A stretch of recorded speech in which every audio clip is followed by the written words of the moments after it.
Welcome to Shriji food. मैं हूं मनीषा ठक्कर। आज हम बनाएंगे टेस्टी और क्रिस्पी लीलवा की कचौड़ी। ये हम गेहूं के आटे का इस्तेमाल करके बनाएंगे। तो चलिए इसे बनाना शुरू करते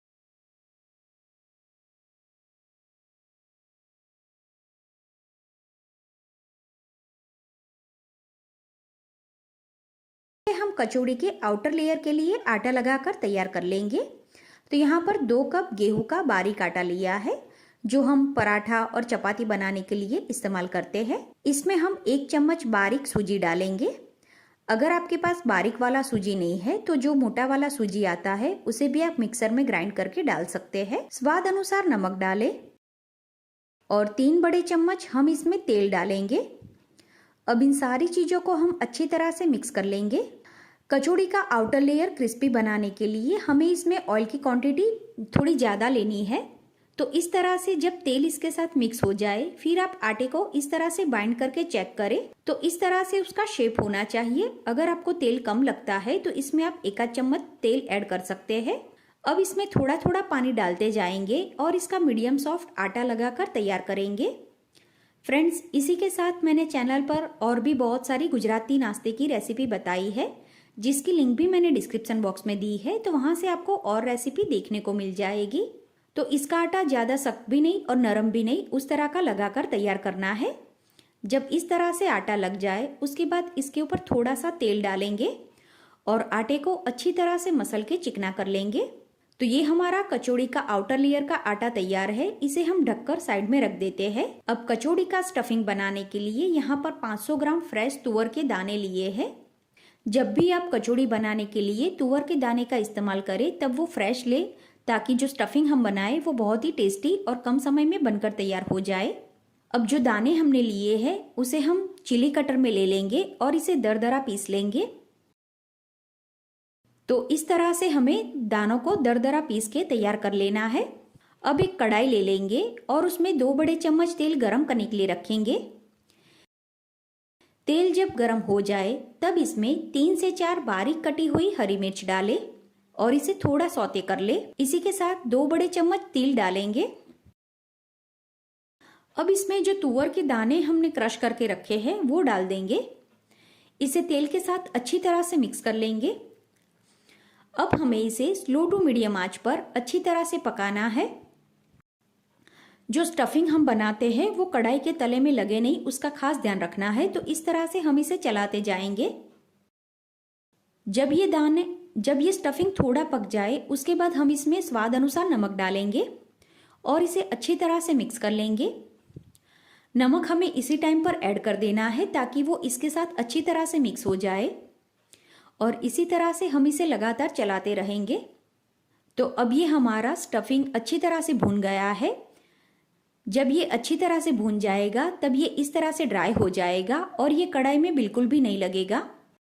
तो अब हम गैस बंद कर देंगे और इसे नीचे उतारकर थोड़ा ठंडा होने देंगे। जब ये मिश्रण हल्का गुनगुना गर्म हो उसी टाइम पर हम इसमें बाकी की चीजें ऐड करेंगे। तो सबसे पहले इसमें एक उबला हुआ आलू मैश करके डालें। जो लोग आलू नहीं खाते वो आलू के बदले कच्चा केला भी बॉईल करके ले सकते हैं। और अगर आप आलू या केला नहीं डालना चाहते तो उसके बदले जो थिक पोहा आता है उसे भी आप भिगाकर इसमें डाल सकते हैं। अगर आप इसमें पोहे का इस्तेमाल करते हैं तो इतनी क्वांटिटी में आपको 3 चम्मच भिगाया हुआ पोहा ऐड करना है। बारीक कटा हुआ हरा धनिया डालें, आधा चम्मच गरम मसाला, थोड़े चिली फ्लेक्स डालेंगे। कंप्लीटली ऑप्शनल है, अगर आप नहीं डालना चाहते तो स्किप कर सकते हैं। 2 चम्मच पीसी हुई चीनी डालेंगे। आप इसमें बुरा शुगर या पीसी हुई चीनी किसी का भी इस्तेमाल कर सकते हैं। 1 नींबू का रस डालेंगे और इन सारी चीजों को हम अच्छी तरह से मिक्स कर लेंगे। तो स्पैचुला से इसे थोड़ा मिक्स कर दे, उसके बाद हाथ से इसे अच्छी तरह से मिक्स करना है ताकि जो आलू हमने इसमें लिया है वो दाने के साथ अच्छी तरह से मिक्स हो जाए। हमें इसमें आलू की क्वांटिटी इतनी ही रखनी है। अगर आप ज्यादा आलू ऐड करोगे तो उसका टेस्ट चेंज हो जाएगा।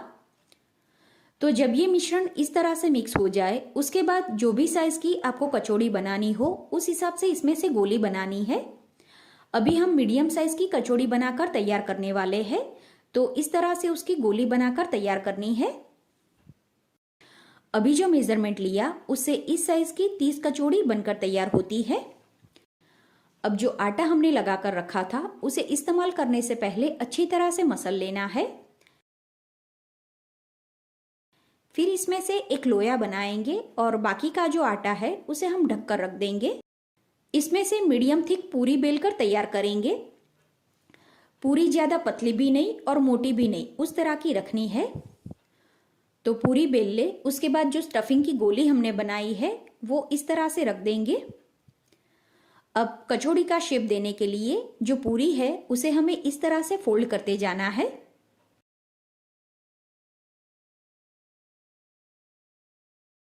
इसे हम फोल्ड कर दे, उसके बाद जो आटा है उसे हमें इस तरह से इकट्ठा करते जाना है और उंगली और अंगूठे की मदद से उसे दबाते जाना है। अब जो एक्स्ट्रा आटा है उसे हम हटा देंगे और कचौड़ी को अच्छी तरह से सील कर देंगे। इसी तरह से सारी कचौड़ी बनाकर तैयार करनी है। अब इसे फ्राई करने के लिए हम तेल गरम करने के लिए रखेंगे। कचौड़ी को फ्राई करने के लिए तेल गरम हुआ है कि नहीं वो चेक करने के लिए थोड़ा सा आटा इसमें डालें। आटा धीरे धीरे फ्राई होके ऊपर आए, उस तरह का हल्का गरम तेल हमें चाहिए। तो अब हम इस तेल में बनाई हुई कचौड़ी को फ्राई करेंगे। इसे हमें स्लो टू मीडियम आंच पर फ्राई करना है। जब कचौड़ी थोड़ी फ्राई हो जाए उसके बाद हम इसे पलटाएंगे।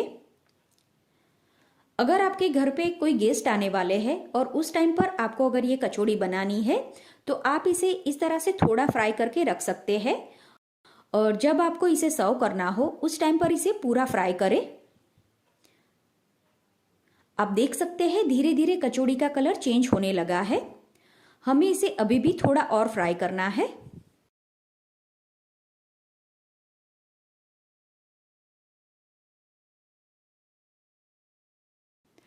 तो अब ये कचौड़ी अच्छी तरह से फ्राई हो गई है। इसे हमें इस तरह से क्रिस्पी और गोल्डन ब्राउन होने तक फ्राई करना है।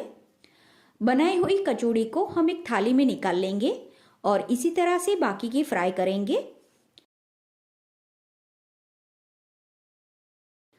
तो ये हमारी कचौड़ी का आउटर लेयर एकदम क्रिस्पी बनता है और इसका मसाला बहुत ही टेस्टी होता है।